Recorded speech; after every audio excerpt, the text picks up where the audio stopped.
盘点大熊猫和饲养员有问有答的名场面。说起大熊猫的语言天赋，那就不得不提一下生活在东北的初心。可能是因为东北的老铁爱唠嗑，所以他们养的熊孩子也都能唠上几句。这天到了下班时间，初心早早的就等在了圈舍的门口，但却不见暮云的身影。奶妈喊了几声也不见暮云回应，于是就让初心帮忙喊暮云，把暮云喊回来吧。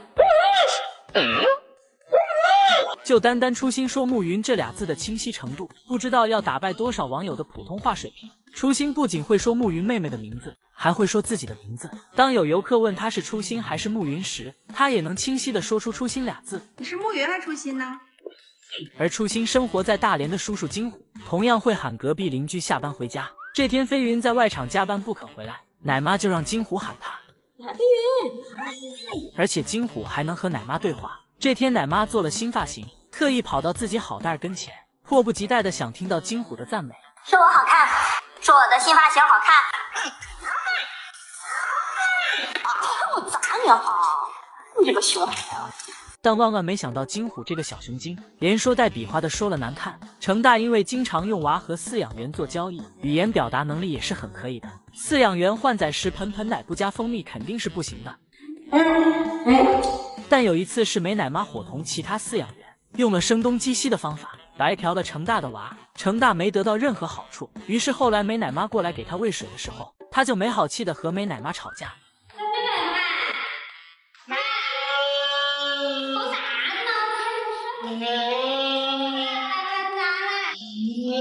毕竟对于成大来说，奶妈偷走的不只是成大的娃，那也是成大的饭卡。如果饭卡换不来好吃的，那生娃将毫无意义。花花自从当了局长之后，也是喜欢有事儿没事儿就讲两句。最近已经会给谭爷爷安排工作了。如果花菊学会了321上链接，那就更了不得了。大家还知道有哪些会说话的大熊猫呢？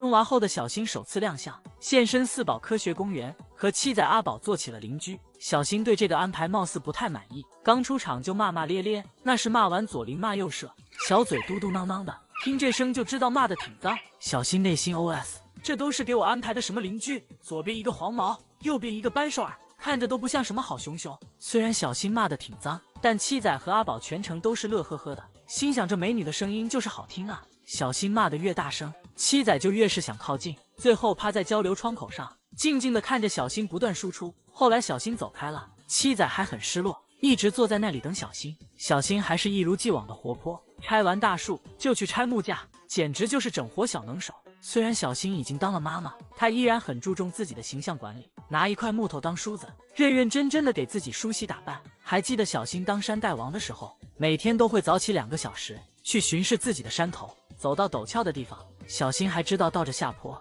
可以说他是一个勤勤恳恳的山大王。据说曾经有只猴子偷了小新的苹果，被小新追杀了半个山头。后来小新去生娃了，就把山头交给了强生管理。结果强生巡山5分钟就要休息2小时。小新有个外号叫南瓜公主，看着她抱着南瓜大口吃的模样，感觉真的好满足。小新是熊猫界有名的吃播一姐，看她吃什么都感觉很有食欲，但无奈饲养员给的实在太多了，她经常吃笋累到叹气，吃不完根本吃不完。小新吃的多拉的也多，别的小熊都是拉青团，小新直接拉青蛇。我们的小新长得这么好看，她生的宝宝也一定很好看，好期待小新宝宝展出的那天呀。得不说联动是会选熊猫的，金虎飞云和妙音都是个顶个的好看。小时候的飞云颜值就很出众了，圆圆的耳朵再加上仓鼠脸，这小模样像极了一只米老鼠，果然能打败飞云的只有飞云小时候。阮女士因为认养了飞云的哥哥奥运，所以她也经常会过来看飞云。当阮女士和她说哈喽的时候，飞云还会吧唧着小嘴做回应。哈喽，回家。最后都兴奋地摔倒了。有一次阮女士在笼舍前喊飞云，结果飞云没回应，却把金虎给喊过来了。不认识金虎的阮女士还挺好奇这个热情的小家伙是谁。朱云。哦，应该是朱云，把鼻子这么长。结果被阮女士最后一句话给扎心了。那时的金城虎看起来确实有点车座子，竹韵妈妈也好爱她的老儿子，总是把金虎护在身下。但金虎小时候很调皮，只要竹韵妈妈一眼瞅不见，他就开始爬栏杆。竹韵害怕他摔着，就会把他薅下来。而且这孩子从小话就多，刚喝完盆奶，奶妈给他擦嘴，他就一直嘤嘤叫，奶妈还一边擦一边回应他。真的是用吃的都堵不住他的嘴。坐在他旁边的妙音一声都没吭，就乖乖的吃胡萝卜。现在金虎都14岁了，还是整天咩咩叫。如今的妙音可忍不了一点，分分钟都想捶他。金虎啊，你能不能不吵吵？妙音都烦你，是吧？妙音，妙音，你说他一大早也别让我睡觉，你在干嘛？你好的，对你好的。对，如果是看不见你，看见你我抽死你。妙音平时虽然喜欢翻白眼瞪人，看着有些高冷，但她其实从小就特别喜欢黏着飞云，吃饭的时候也要和姐姐贴贴，有时候还会跑过来抢飞云的竹笋，飞云也不生气，就这么宠着她。3个小家伙出生时间相近，从小就生活在一起，后来又一起来了联动，他们会一起趴小卖部窗口找奶爸奶妈要吃的。3小只没分开的时候，金虎可欠了，他不是抱着飞云的脚啃，就是按着飞云打。妙音也没逃得过他的撩弦，非要把妙音从树上挤下去。后来他和飞云、妙音分开了，人家2个小姑娘在一起打闹，可把他激动坏了，隔着玻璃给妙音当场外指导。大连的3宝各有各的特点，飞云甜美，妙音高冷，金虎帅气，每一只都是颜值爆表。哎，想得很哇，是你的，是你的。